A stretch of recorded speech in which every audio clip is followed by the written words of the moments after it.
apenas iniciado el debate, planteé la nulidad del debate mismo por la ausencia de quien yo entendía era el principal imputado en la causa, que era el general Benjamín Menéndez, que era, por otro lado, la persona de quien habían emanado todas las órdenes que desembocaron posiblemente en la desaparición de las personas. De modo que, con el más absoluto respeto lo digo, yo creo que se terminó juzgando a 4 perejiles, así lo dije en mi alegato. Entiendo, y así he asumido la defensa de Ruiz-Ope, que ellos lo único que hicieron fue cumplir con la orden que emanaba del gobernador de la provincia, porque no se olvide que por encima de Ruiz-Ope estaba el gobernador de la provincia, el vicegobernador, el jefe de la policía y el subjefe de la policía, si él no tomaba determinaciones. El comportamiento de los imputados, más allá de que están en su derecho a declarar o no declarar en su contra, creo que en ningún momento fue de colaborar con la justicia, ni de reconocer, ¿no es cierto?, la persecución ideológica y el terrorismo de Estado que se había llevado adelante. Por el contrario, ellos, al momento de declarar en la instrucción, se ampararon en que habían cumplido órdenes legales y de que lo que había sucedido con el golpe de Estado no era más que el cumplimiento de los decretos de aniquilamiento que dictó el gobierno democrático de Isabel Martínez de Perón. Si esto hubiera sido así, que los decretos de aniquilamiento ordenaron la lucha antisubversiva y de la manera que lo hicieron, hubieran blanqueado, ¿no es cierto?, los procedimientos de detención, los procedimientos de desaparición o los homicidios que llevaron adelante. Y esto no fue así, fue todo oculto y todo buscando la impunidad para que en el futuro no pudieran ser juzgados. Lo que se tenía que revertir, y creo que quedó claramente expuesto, era dejar de lado totalmente la teoría de los 2 demonios y dejar de lado el tema de la obediencia debida, que ellos se ampararon fundamentalmente en decir que habían cumplido órdenes del gobierno democrático. Los organismos de derechos humanos, que no descansaron nunca, siguieron luchando, unidos a las madres de Plaza de Mayo, a jóvenes que se iban alineando en la misma dirección, hasta que encontraron un presidente de la República, Kirchner, quien remitió el proyecto de nulidad de las leyes de obediencia debida y punto final. Así lo hizo el Congreso de la Nación, y esta misma tesitura la tomó el Poder Judicial a través de la Corte Suprema de Justicia de la Nación, que decretó judicialmente la nulidad de las leyes de obediencia debida, punto final e indulto, de modo tal que, despejados los obstáculos legales que impedían el tratamiento y juzgamiento de estas causas, comenzaron a abrirse en todo el país las causas por delitos o la comisión de delitos de lesa humanidad. Y mi primera militancia en derechos humanos fue empezar a buscar compañeros que habían estado detenidos y hacer de papás sustitutos de los chiquitos que habían quedado sin sus papás o sin su mamá, y entonces ayudarles a los abuelos o a los tíos de quienes estaban a cargo, un poco así como restaurando, digamos, siempre nosotros el recuerdo de su familia, ¿no?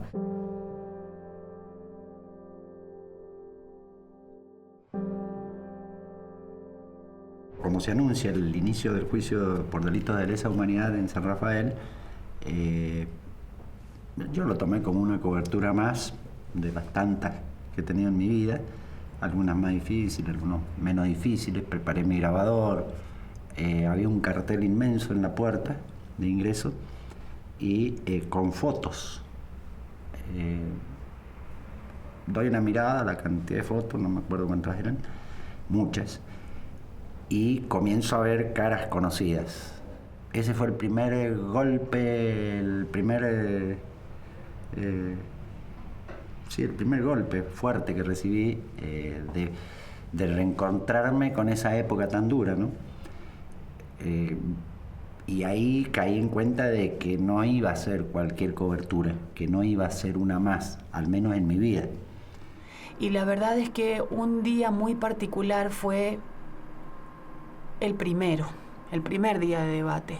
Carlos Simón, que es sin lugar a dudas el periodista más experimentado que cubrió el juicio y que además es un poco mayor que nosotros y que era estudiante al momento del golpe y que entonces tiene toda una carga de subjetividad por su historia de vida, por su historia personal.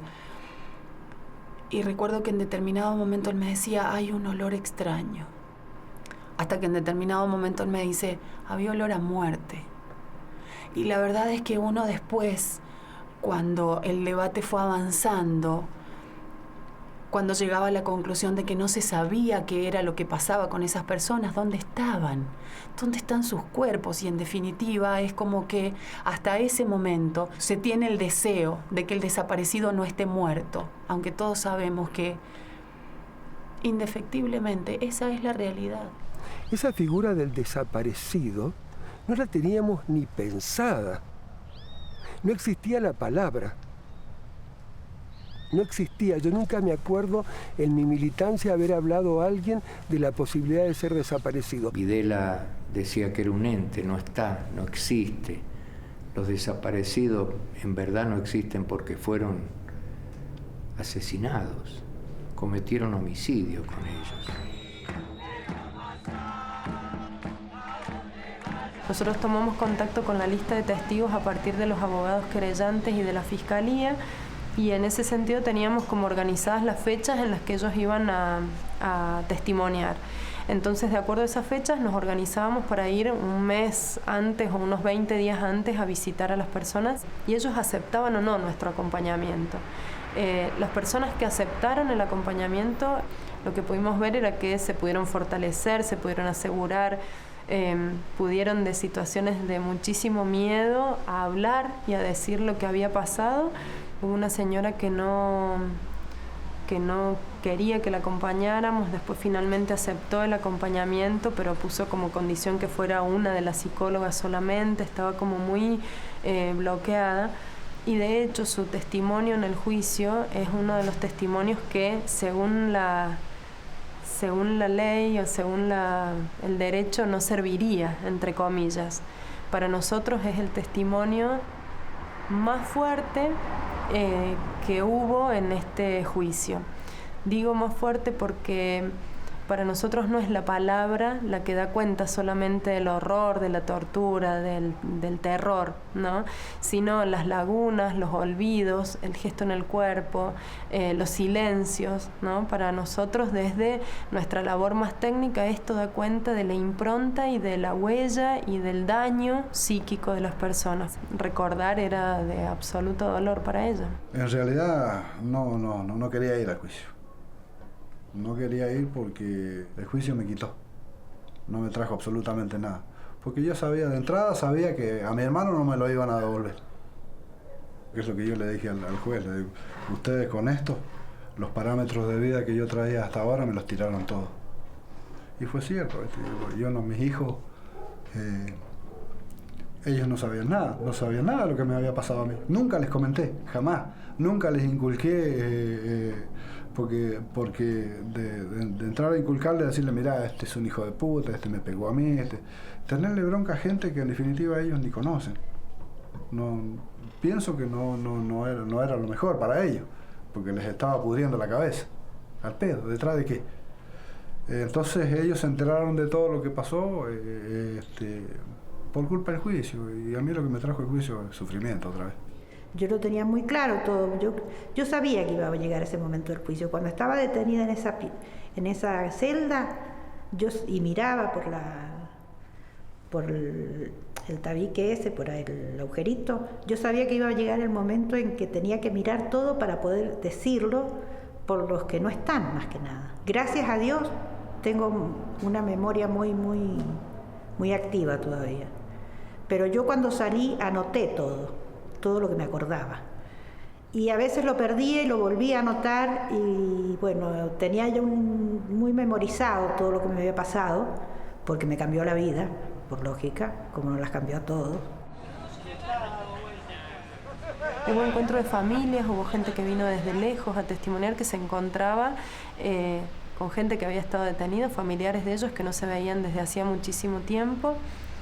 Y a la vez lo que se dio fue esta necesidad de encontrarnos todos los que participamos en el juicio de diversas maneras en la vereda. En la vereda siempre había un mate, siempre había alguien que abrazaba a aquel que salía mal, que salía llorando, que salía puteando, que salía enojado, que tenía que volver a entrar.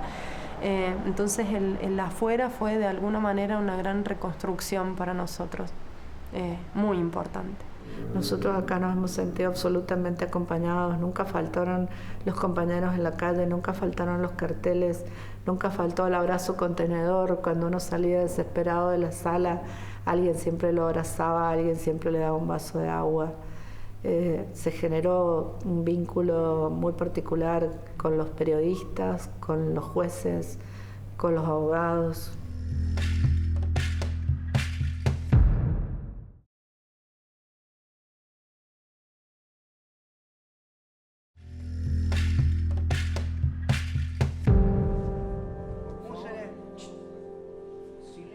Hubo un testimonio, el de don Luis Barahona, un hombre de Malargüe, allá de tierra adentro, que era delegado gremial, que fue al comienzo del juicio y él me hizo replantearme el para qué yo estaba acompañando. Uno puede hablar de terrorismo de Estado como algo abstracto, como algo que puede pensar y algunas claves de cómo fue la violencia, la tortura, y otra cosa es verlo en carne propia, ver el rostro, que hasta el día de hoy tiene una herida para siempre. Yo pude ver en don Luis el terrorismo de Estado, el terror que generaron las heridas, las torturas en él. Y en él lo veía también al crucificado, lo veía a Jesús, que es un torturado, que es ajusticiado por el Imperio Romano, que también es terrorismo de Estado. Hay una palabra final que no es la muerte, sino que hay una palabra final que es de Dios y que lo ha levantado entre los muertos. Hay una palabra de Dios para la humanidad y es que Él acompaña a la víctima. Había un compañero que fue detenido por la Policía Federal en Buenos Aires, en un tubo donde los mandaban.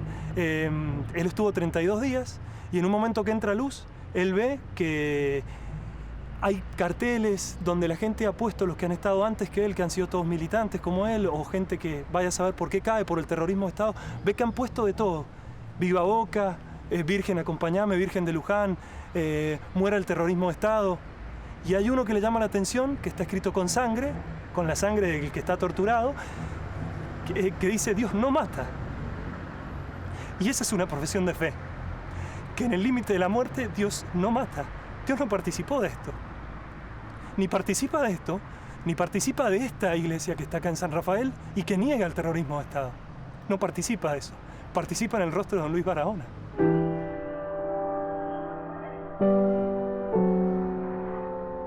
Enfrento la vida con la convicción de la tranquilidad espiritual de saber que aquello a lo que me están imputando no es así.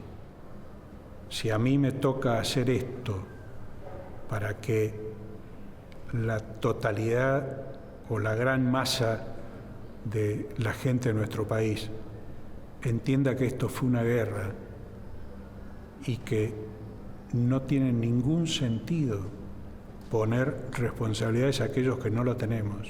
Todos los juicios que se venían dando en el país tenían características similares, como si respondieran a un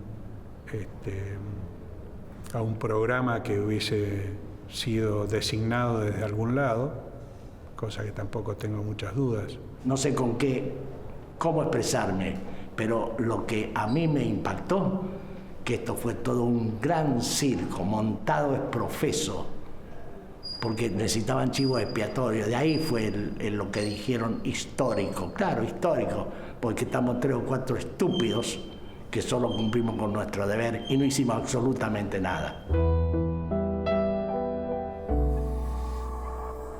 Yo estuve hablando con los hijos de él. El hijo de Guevara y otros muchachos que también eran otros, inclusive creo con la señora, no sé de quién era, que estuve hablando ahí. Que yo me arrimé y uno, no me acuerdo quién fue, me dice, vos pelotudo, vas a ir a hablar con ellos.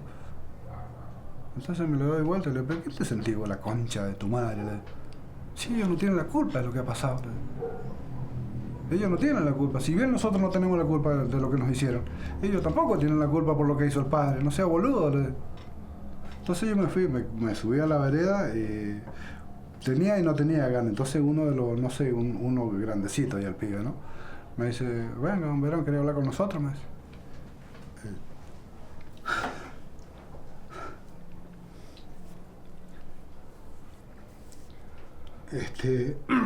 Entonces le digo yo lo siento mucho, le digo, yo no quería esto, le digo. Yo no quería lo que me pasó a mí, le digo, pero me pasó, le digo. ¿Sabes qué pasa? Que está escrito, le digo, que esto tiene que pasar, le digo. Tiene que pasar, le digo. Pero yo no quería que pasara esto. Porque si bien está pagando tu papá, tu tío, que sea, están pagando ustedes también, le digo. Porque tienen a un familiar preso, le digo. Porque tienen que ir a verlo allá, a ver lo feo que es, le digo, ir a verlo allá adentro, le digo. Por eso yo no quería que pasara. A partir de los primeros informes yo recibía llamadas telefónicas en la radio y me decían, mirá, la verdad es que no fue tan así. Yo vivía a un par de cuadras de tribunales y acá nunca hubo disparos, a los detenidos nunca los vi. En San Rafael no pasó nada. Y a partir de que los testimonios se hacían más crudos y que marcaban lugares específicos y que decían, yo estuve detenido acá y me llevaron en el cuartito azul hasta tal lugar, o me llevaron de mi casa, o yo vi el momento en el que se llevaron a tal persona de su casa, en mitad de la noche. El termómetro social, la verdad es que creo que en algunos aspectos cambió. Ya lo que me decían era, mira vos, yo no sabía que la bodega había sido un centro clandestino de detención. Nunca lo había escuchado, o no supe que tal persona había estado detenida. Y esto llevó a la sociedad que mirara también este cuadro que se generó en San Rafael, que mirara diferente y que prestara atención a qué es lo que estaba pasando. Que no perdiera la visión de quiénes eran los imputados, que no eran ningunos perejiles, como algunos dijeron, sino que eran realmente quienes participaron del secuestro de mi viejo, de la tortura y de la desaparición de mi viejo y de otros compañeros. Unos testigos corroboraron que existen archivos de todo lo que hizo la dictadura, de cuando hacían esas votaciones en esos tribunales secretos, tribunales entre comillas, digamos, ciertos militares, qué hacían con el destino de cada detenido, si lo mataban, si lo arrojaban al mar, etc. Y que todo eso está registrado. Lo mismo que crímenes horrendos como es la apropiación de niños, que está registrado. Cuando se empieza a escribir el Nunca Más, cuando se hace el juicio a la Junta, y ahí nos damos cuenta de las atrocidades que se habían cometido, de las muertes, los desaparecidos, del robo de los bebés. Esperamos que en algún momento puedan quebrarse, pero creo que la intención es seguir haciendo daño con su pacto de silencio. Ellos nunca se arrepintieron, siguen convencidos de que lo que hicieron estuvo bien, y que aparezcan nuestros viejos, los cuerpos, te pedimos, y no pasa por ninguna cuestión religiosa, pasa porque queremos hacer el duelo, porque queremos saber dónde están. Siempre existe la esperanza de vulnerar ese secreto cerrado que han tenido los represores con respecto a sus víctimas. Ellos saben dónde están. No lo dicen, no lo van a decir. En San Luis tuvimos una experiencia de un padre que gritó que le dijeran dónde estaba su hijo, que había sido arrebatado de sus brazos. Y el propio acusado le dijo por lo bajo, pero se escuchó, nunca lo van a saber.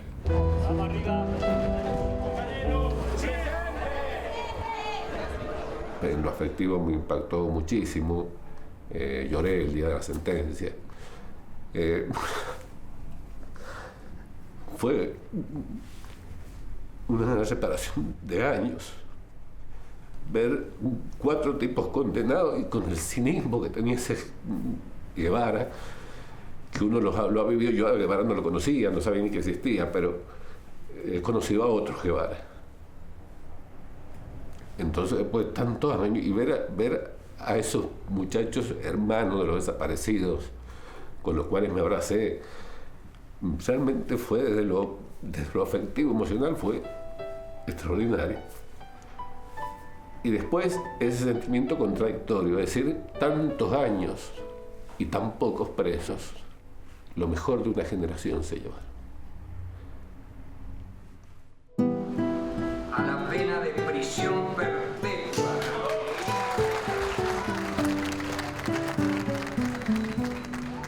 ¿es esto justo? Y en todo caso, preguntarnos qué es la justicia. Es la constante y perpetua voluntad de dar a cada uno lo suyo, como nos enseñaron nuestros maestros. Y aún más, ¿qué es lo suyo de cada cual?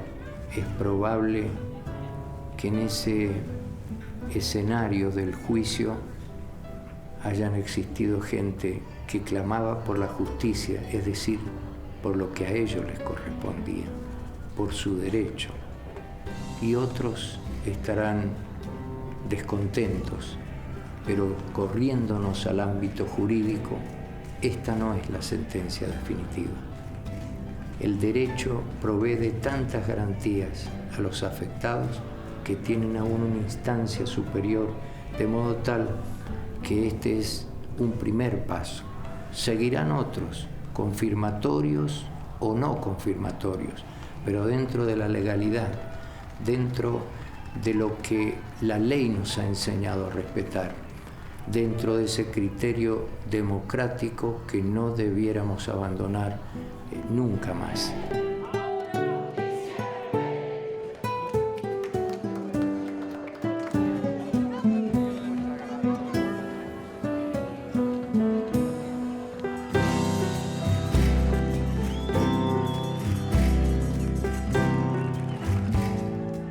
Yo creo que la justicia la tiene que hacer el pueblo, condenando todos estos tipos de actitudes aberrantes que tienen algunos seres que se creen los dueños del patrimonio y de la vida de nuestra nación.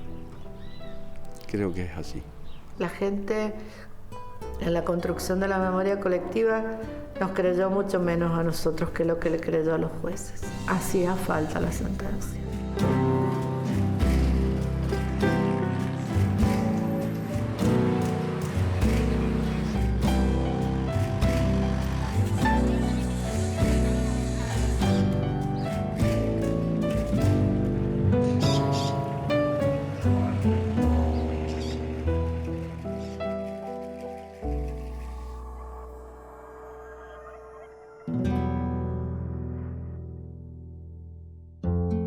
Enterrarme vivo,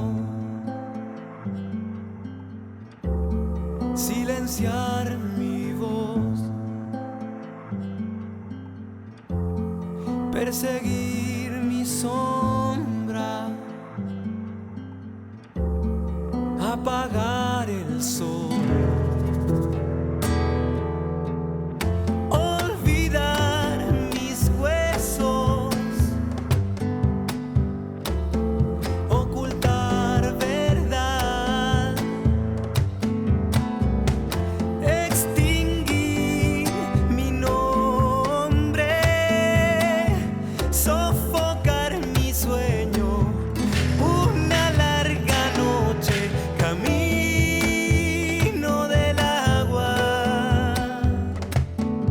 Sendero